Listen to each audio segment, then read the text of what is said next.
Ah, Brésil, Brésil. Ta musique, tes cocktails, ta samba, tes plages de sable chaud, le charme indéniable de tes favelas, et les brésiliennes. Ah, les brésiliennes, des corps de naïades caramélisées, aux formes souples et délicates, aux cheveux longs qui leur tombent juste au creux des reins, aux sourires espiègles, sucrés et doux comme des promesses enivrantes de plaisir partagé, aux seins généreux et fermes, à peine voilés dans des bikinis trop petits, et à la bite d'acier sous le paréo bariolé. Ah, Brésil, Brésil, tu me fais rêver. Pourtant, il ne faudrait se fier trop facilement aux clichés Club Med véhiculés par des agences de voyage peu scrupuleuses et des films hollywoodiens, pour qui généralement la touche couleur locale rime essentiellement avec pratique anale, les figurantes indigènes étant essentiellement sélectionnées pour leur ouverture d'esprit plutôt que leur appartenance ethnique. En dehors de toute considération cinématographique, quelle est la réalité du Brésil aujourd'hui? La vérité, bien loin du fantasme sur papier glacé, c'est un gouvernement de communistes. Oui, de communistes, vous m'avez bien entendu. Un parti travailleur que l'on laisse impunément au pouvoir avec un président qui s'appelle Lula da Silva. Mix malheureux entre deux noms symboliques des travailleurs étrangers, Lula la pute et da Silva le maçon. Il ne pouvait espérer mieux comme figure de proue.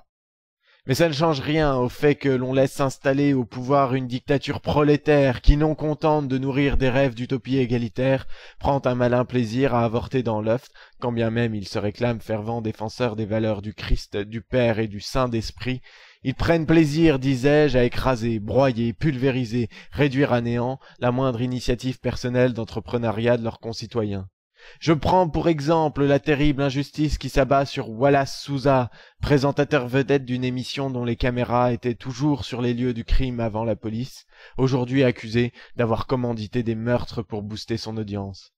Pire, il l'accuse aussi de trafic de drogue et soupçonne fortement que les 10 meurtres, dont les victimes se trouvaient être des dealers locaux, aient été avant tout des règlements de compte et des conflits de territoire.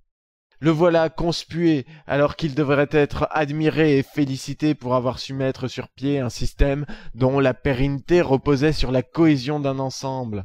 On devrait l'imiter, lui qui a su développer son activité journalistique grâce à son activité de meurtrier, qu'il a pu mettre en place elle-même grâce à son activité de trafiquant, elle-même financée par les recettes de son émission.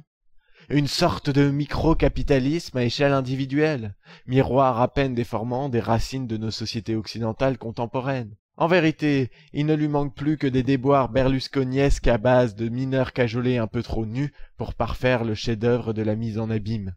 Est-il nécessaire alors que j'exprime ici ma tristesse et mon désarroi quand de l'autre côté de l'Atlantique on abat froidement le dernier sursaut d'inhumanité nécessaire à la rébellion contre le socialisme forcené? Qu'on détruit sans remords aucun un homme exemplaire qui se battait pour survivre à la crise en multipliant les petits boulots? Qui nous dit qu'ici même dans nos vertes contrées ne résonnera pas bientôt l'écho du glas que l'on sonne là-bas? Qui nous dit que l'on ne va pas empêcher ici en France l'émancipation de nouveaux capitalistes décomplexés dont les derniers scrupules auront été traités bien avant leur acné? Qui nous dit que l'on ne lynchera pas la BNP? J'ai peur. J'ai peur, un jour, de sortir de chez moi et de ne croiser plus que des travailleurs heureux d'aller travailler.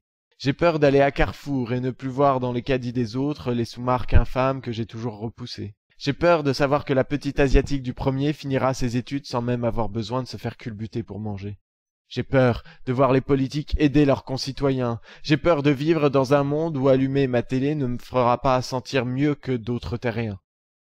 J'ai peur enfin, très peur, comme tous, de ce jour où je serai l'égal de mon prochain.